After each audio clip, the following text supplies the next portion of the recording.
Hare Krishna, Krishna Krishna, Hare Hare, Hare Ram, Ram Ram, Hare Hare, Hare Krishna, Krishna Krishna, Hare Hare, Hare Ram, Ram Ram, Hare Hare, Hare Krishna, Krishna Krishna, Hare Hare, Hare Ram, Ram Ram, Hare Hare, Hare Krishna, Krishna Krishna, Hare Hare, Hare Ram. Thank you for the beautiful chanting. Hare Krishna, everyone. Good morning. We'll continue reading from this beautiful book called Japa by His Grace Bhurijana Prabhu. We are on the 6th chapter, where we saw yesterday that we all have to embrace the holy name, which means the holy name, we have to taste the holy name. Once we taste the holy name, the real tasting only happens when we start hearing and chanting. If we don't hear, then we won't taste it. If we don't taste it, then we won't really have much effect by chanting. The progress will be very slow. With that said, let's continue reading. The highest benediction. The Skanda Purana, as it is quoted in the Hari-bhakti-vilāsa, states, the holy name of Krishna is the highest benediction. This is important to remember. The Padhyavali, text 18, encourages us, let the twice born enter the fearless kingdom of yoga. Let them enter Vedic study and solitary meditation in the forest. Let them become liberated in that way. As for us, we will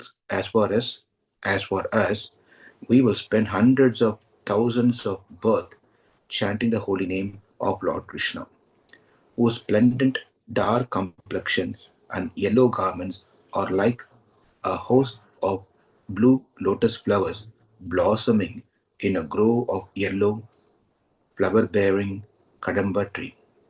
So this particular passage is from Padhyavali. It says many of them are aspiring to enter into the spiritual world, be there, serve there, or different people have different ideas. But then it says, as for us means we all devotees, to aspire, what we should aspire is, just see how beautiful about this chanting is. This can be only said so if someone has really enjoyed and understood, realized about chanting. So I'll read that passage. We will spend hundreds of thousands of births chanting the holy name of Lord Krishna. Oh, splendid dark complexion and yellow garments are like a host of blue lotus flowers blossoming in a grove of yellow flower-bearing kadamba trees. What can cause a chanter to truly understand the holy name as the highest benediction and to find satisfaction in doing nothing but chanting and meditating on Krishna? That's a question. Krishna is non-different from his names. Devotees who bathe their entire selves, sarva atma snapanam, in such nectar, purnamrita. So remember, this is all from the Shishtastakam. That's what has been elaborated and discussed here. Taste the nectar fully, Ashvadhanam. This is the beauty and power of the holy name, and this is Sri Chaitanya Mahaprabhu's gift. That is, Mahaprabhu's special gift was to make the highest goal of life, Prema Bhakti, attainable by the simple process of chanting Krishna's names without offenses. But to receive this gift, we must chant properly, and the foundation of proper chanting is attentive hearing. All the spiritual attainments that follow attentive hearing are like ornaments of this essential practice. The more we listen with attention, the more we'll hear and the more love we'll feel for Krishna. As our love for our beloved naturally blossoms when we hear her name, when we hear his or her name, how much more intense will our love be when the one we are calling is non-different from his name. To illustrate the depth of meditation a true lover of God sustains, the Gaudiyas tells a story. There once a elderly Brahmana who had been walking in a forest. He realized that it was the Sandhya and the time to chant his mantras. He sat at the edge of the forest path and began his recitation, thinking himself quite alone. Suddenly, a young woman came running along and knocked into him. She didn't stop to see if she had hurt him, but continued running into the forest. The Brahmana was upset. He had been engaged in the sacred duty of reciting his mantras as peaceful and attentively as possible, but he had been forced to suffer this insult. Still, it was the Sandhya, so he continued to recite his mantras despite his disturbed mind. 2 hours later, the same woman returned, this time walking quite peacefully. As she approached the Brahmana, she immediately offered her obeisances, asking him if there was any service she might offer him. The Brahmana was confused by her contradictory behavior. Remembering her previous neglect, he asked, I don't understand. You are offering me respect now, but earlier you ran over me while I was chanting my mantras, kicking me in the process. Mantras kicking me in the process. You didn't even stop to help me, nor did you inquire if you had caused me any harm. The young woman was mortified. She then humbly and with embarrassment told him the truth. I am sorry, but when I was running in the other direction, I was hurrying to meet my lover. I didn't notice you, but saw only my lover and my mind. Now I am returning from my rendezvous and now have regained my awareness of everything around me. Note the respective absorption of the young woman and the Brahmana. When one is in love, absorption in the object of love is so deep that practically speaking, nothing else exists. In Sanskrit, such absorption or attachment is called raga. As the Hari-bhakti-vilāsa states, the holy name of Krishna is the highest benediction. It can award everything we desire in spiritual life. If we seek deep absorption in Krishna, we must become attached to chanting his names. Such attachment develops from attentively hearing the name of the one we wish to love. As our attachment increases, then everything the Shastra has promised will come true.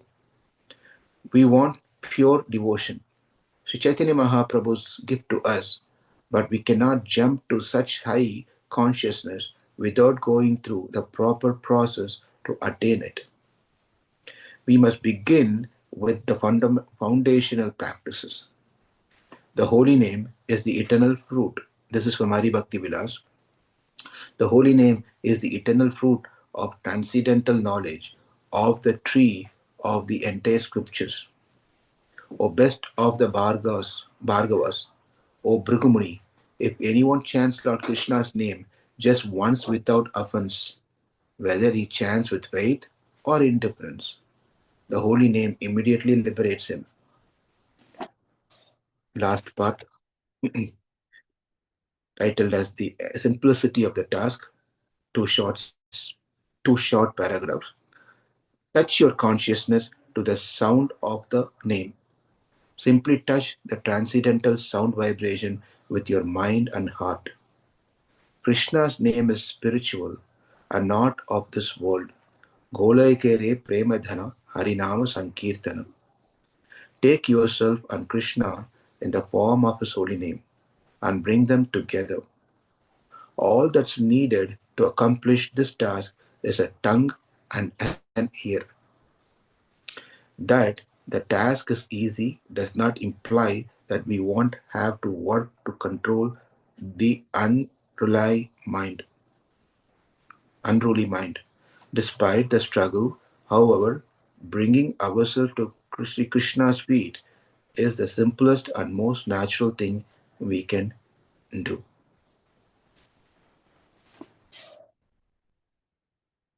that ends this particular chapter. Very beautiful. We've been constantly hitting one point for sure. If at all we want to have that love for Krishna and experience Krishna consciousness in its fullest, it is quite obvious that the only way is to have attentive chanting. Underlying point is that chanting attentively. Otherwise, we can keep on chanting for year after year after year, life after life after life. It's good, but it will take a long period of time. So consciously, we just have to try to bring our mind focus on what we are chanting, not on what we are thinking. That's the important point. What we are thinking will be totally outside of Krishna consciousness even while we are chanting. Therefore, let's not give importance to the mind of where it goes, but rather try to chant and hear what we chant.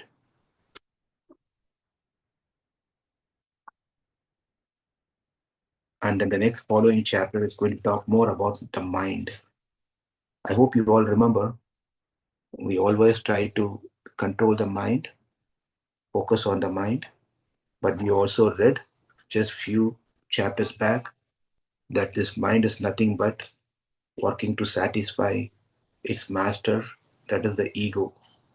So that's why we are focusing on the mind. We want to pull the mind from serving the ego, but to serve Krishna.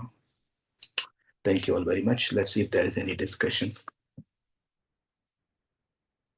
We have 3 minutes. Hare Krishna, Prabhuji. Dandavat Pranam. Hare.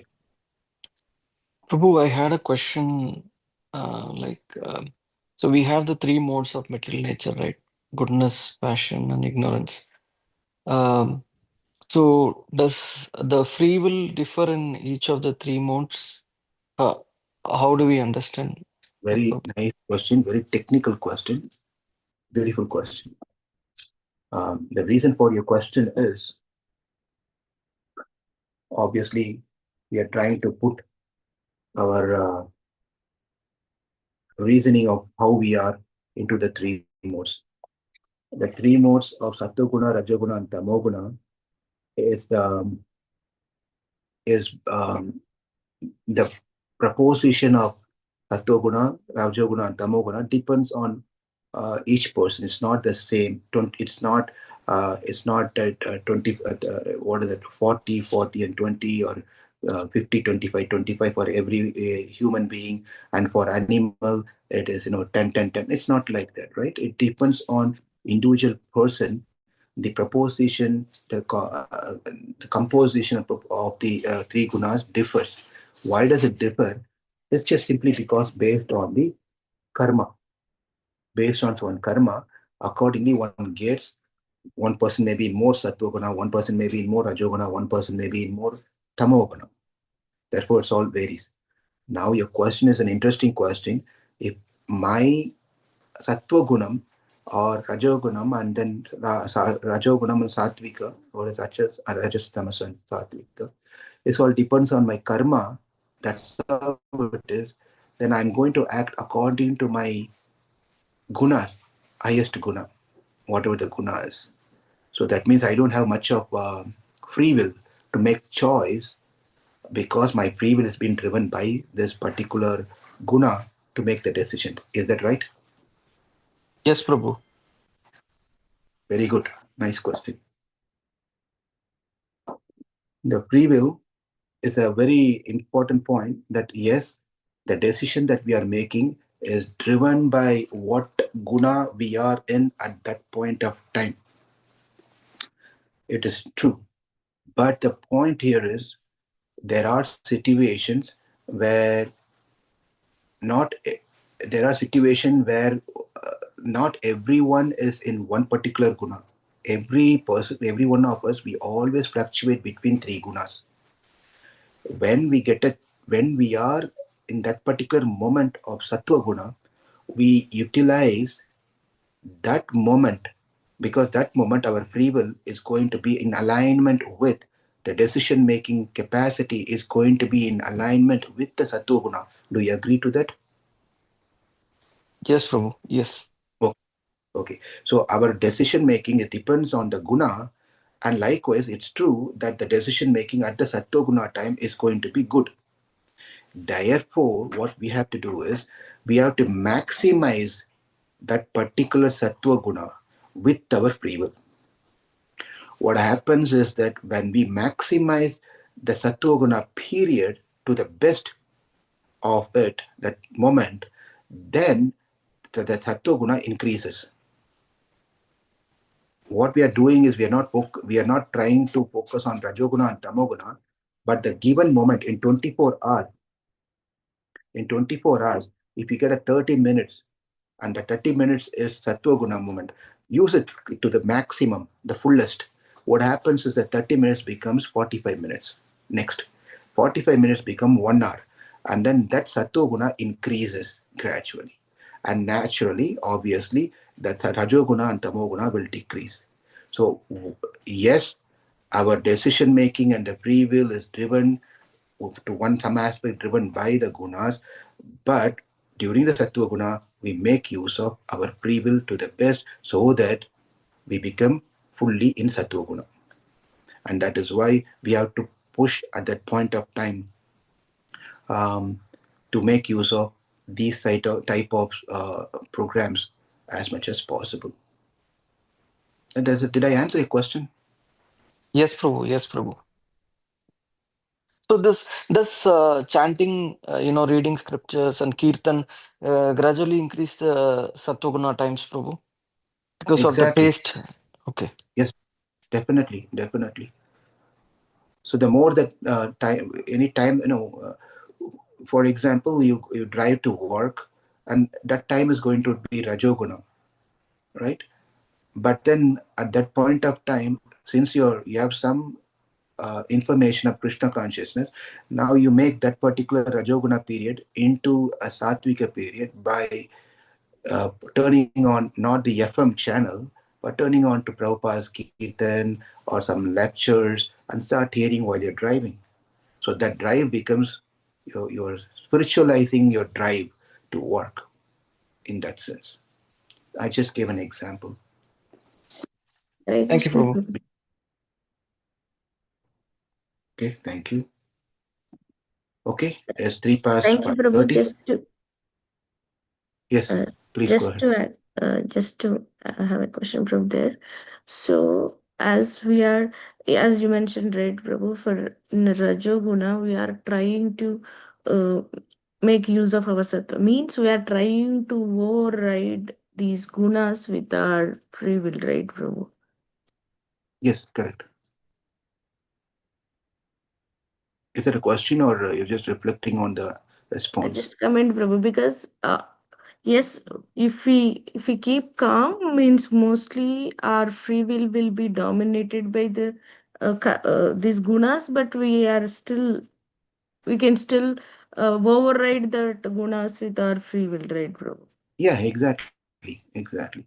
The more that we work towards utilizing the right time, association of devotees, and like this in the morning program and things, then it just changes our consciousness, how we deal during the daytime with other gunas. But we have to make use of these opportunities. For example, I'll just tell one. I know we are out of time here. Say a boy is in the age of marriage, and he has to get married, but he's little crazy. He's crazy. He behaves a little differently. Um, so the parents want him to get married, but then no one wants to give girl to this boy because he's a little crazy guy. Right? He's a crazy guy. But then when we go to the doctor is telling, well, doctor is telling he'll be all right. Just get him married. Just get him married. He'll be all right. Well, this is a difficult situation. He's crazy. No one wants to marry him, and doctor is telling you have to get him married so that he'll become normal. Once he married, he'll be all right. He'll be or get attached to his wife, and life will be going normal to him. So only thing is you have to get him married, but then no one wants to give him girl. How do you solve the problem? Right? How do we solve the problem? I'm just giving some example here. The best thing is that find the right moment, and take this as just an example. Okay, find a right moment or a period where the boy is in a normal state. When he is in a normal state, get him married. When he gets married, he becomes normal. It's the same thing that what I was trying to say earlier to Arun's question is that our mind is crazy all the time, but there would be a moment where we are little normal state. In that normal state, let's get married to Krishna. Let's get married to Krishna's holy name. As we get married to Krishna's holy name, as we get attached to it, we become normal. Our mind does not go around in any places. It will surrender to Krishna's holy name. Does that example make any sense at all? Yes, Prabhuji. Yes, Prabhu. Definitely. Thank you. Thank you all very much. Let's all meet again tomorrow morning, 5 a.m. Central Time. Chant and be happy, as Prabhupada says. Hare Krishna. See, those who can make it, please come tonight to continue Kunti's prayers, the second part of Kunti's prayers.